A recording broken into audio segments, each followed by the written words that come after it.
Hi, fourth grade. It's Mrs. Schaefer. Today we are going to begin Chapter 19, Lesson 3 with equivalent fractions.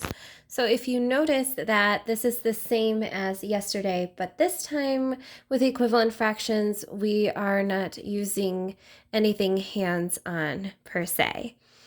So what I would like for you to have with you today is your math notebook and your math textbook. Your math textbooks are open to page 368. And we are going to begin writing in our notes, Chapter 19, Lesson 3, Equivalent Fractions.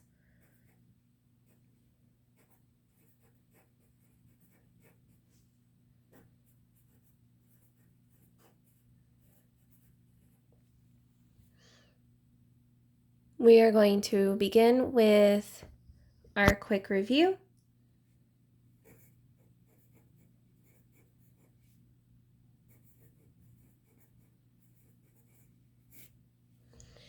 And the directions say to find the missing number. So it gives us a series or a list of fractions, and you need to give the numerator or possibly the denominator for each one. So for number 1, it goes in order from 0, 6, 1, 6, 2, 6. What do you think the next one would be? It would be 3. Or, well, the numerator is 3. The fraction is 3, 6. So number 2. We have 3 halves, 2 halves. Then what number out of 2? And then 0 out of 2. If you said 1, that is correct. Number 3, 1/4, 2/4, 3/4, then we would have 4/4, or the denominator would be 4. Number 4, we have 1/5, 2/5, blank fifth, 4/5, and that would be 3 out of 5. And for number 5, we have 4/8, 5/8. Then what is our whole fraction? And then 7/8. If you said 6/8, you are correct. I felt like I sounded like Dr. Seuss as I was reading your quick review to you. Notice that we have a vocabulary. It says simplest form. So please write simplest form in your notes and highlight it.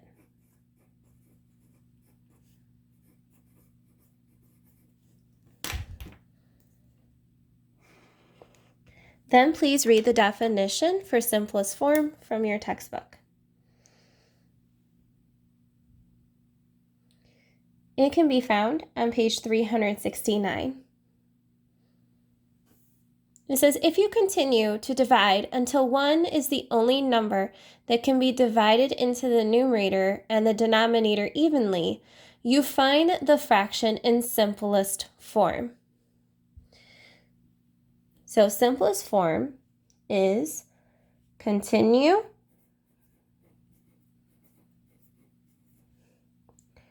to divide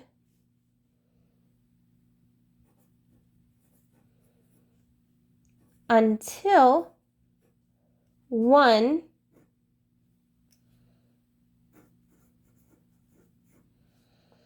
is the only number that can be divided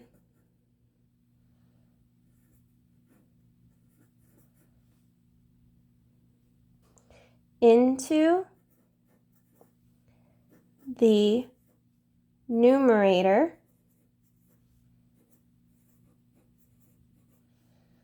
and the denominator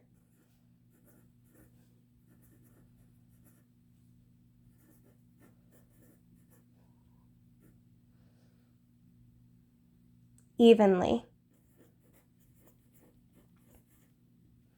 You will see what that looks like as we continue with our notes. First, I would like for us to begin with the learn.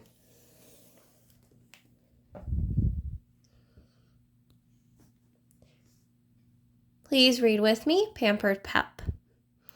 Pampered Pup. Carrie made 6 dog pillows for a craft fair. 2 of the pillows are red.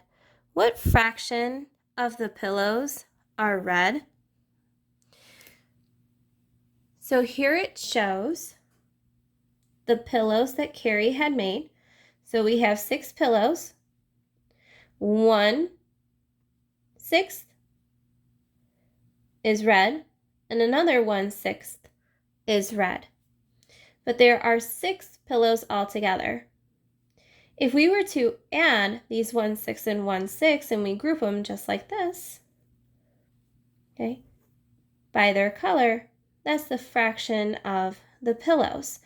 So 2 of the 6 pillows in all are red. Or if we were to put them into groups, then 1/3 of those pillows would be red. Notice that these are equivalent fractions. 2/6 and 1/3 are equivalent fractions. They name the same amount, so 1/3 or 2/6 of the pillows are red. So going back to our question, what fraction of the pillows are red? You could say 2/6 or 1/3. So inside your notes, I would like for you to write learn.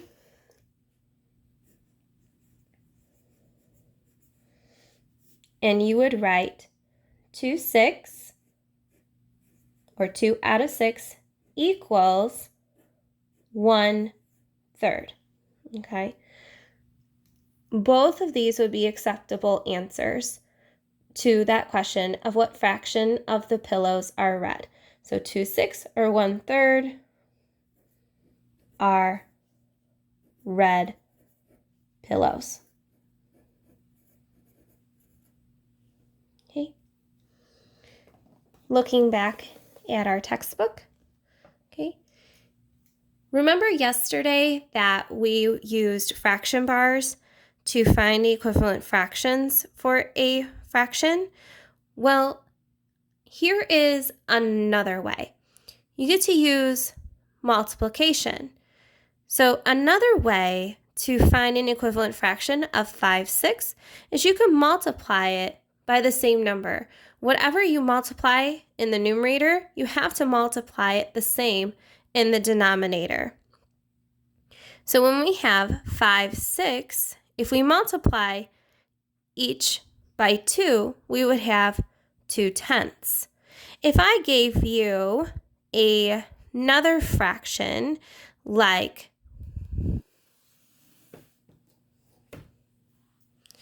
2/3, and I wanted to find an equivalent fraction, I could multiply it by 2 for each side. 2 times 2 is 4, and 3 times 2 is 6. So an equivalent fraction of 2/3 would be 4/6. Let's continue reading from our textbook. Multiply or divide. You can multiply the numerator and the denominator by any number except 0 to find equivalent fractions. But sometimes you can divide to find equivalent fractions as well.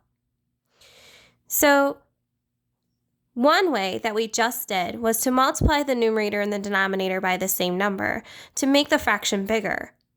But if the number is already big, you can divide the numerator and the denominator by the same number to give its equivalent fraction. So if we have 4/6 and we divide each one by 2, we would have an equivalent fraction of 2/3.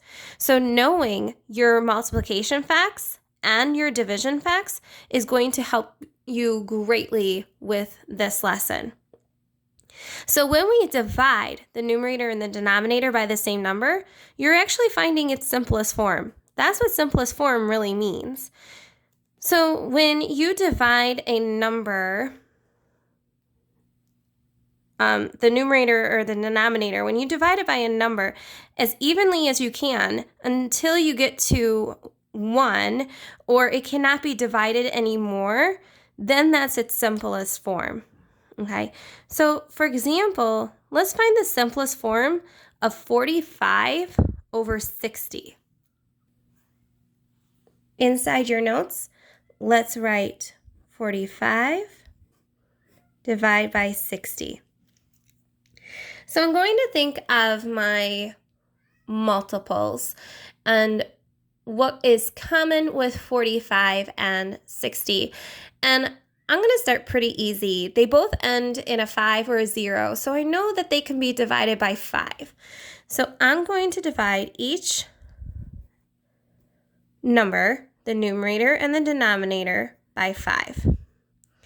I know that 45 divided by 5 is 9, and 60 divided by 5 is 12. But knowing my math facts, that I can make this into a simpler form. I know that there is another common number that can be divided by 9 and 12. That would be 3. 9 divided by 3 is 3, and 12 divided by 3 is 4. I'm now left with the fraction 3/4. When I think of my multiples of 3 and my multiples of 4, I cannot divide by the same number to make these any smaller. So this is my simplest form. So 45 over 60, or 45 out of 60, is the equivalent fraction of 3/4. Okay, so this is my 1. It cannot be divided evenly anymore. Next, I would like for you to write practice in your notes. So now we are on page 370 in your textbook. For numbers 5 and 6, those are the fraction bars. So if you want to go back to that website to mess around and play with that, you may. But let's finish our notes and then you can go back and do that. So first we're going to look at numbers 7 through 24. The directions say write 2 equivalent fractions for each. So for number 7, okay, I have 9/12. Now remember that there are 2 ways to find an equivalent fraction. You can make it bigger, which is by multiplying. So I'm just going to start easy and multiply it by 2. Okay. So 9 times 2 is 18, and 12 times 2 is 24. I also have the way to make it into a simplest form and make it smaller is by dividing. So I have to think of my multiples of 9 and 12 and what they can be divided by both of the same number, and that would be 3. So 9 divided by 3 is 3, and 12 divided by 3 is 4. So 18 and out of 24 and 3 out of 4 are equivalent fractions to 9/12. Number 8. I have the fraction of 6/8. I can make it bigger by multiplying the same number. So 6 times 2 is 12, and 8 times 2 is 16. Or I can make it into simplest form of 6/8 and divide it by the same number. So I can divide these by 2. So I have 6 divided by 2 is 3, and 8 divided by 2 is 4. So 12 out of 16 and 3 out of 4 are equivalent fractions to 6/8. Continuing with our notes, 25 through 42, it says tell whether each fraction is in simplest form. If not, write it in simplest form. So 25, I have 2/4. So first I need to ask myself, can I make this any smaller if I divide it by the same number? And that's yes. So I had to divide these by 2. And 2 divided by 2 is 1. 4 divided by 2 is 2. So to answer the question, tell whether each fraction is in simplest form, it would be no, and its simplest form would be 1/2. Now, if I was to look at 26, and I have 1/3, can I divide each numerator and denominator by the same number to make it any smaller? And that would be no. So is this fraction in simplest form? Yes. And then I do not need to divide to show a simplest form of this fraction. That is the end of Chapter 19, Lesson 3 with equivalent fractions. So remember that if you are trying to find an equivalent fraction, you can make it bigger by multiplying. But if it's asking for a fraction to be in simplest form, you will need to divide, knowing your multiplication facts and your division facts to know which number it can be divided by evenly to become your 1, which means that it can't be divided anymore, would be your simplest form. See you next time.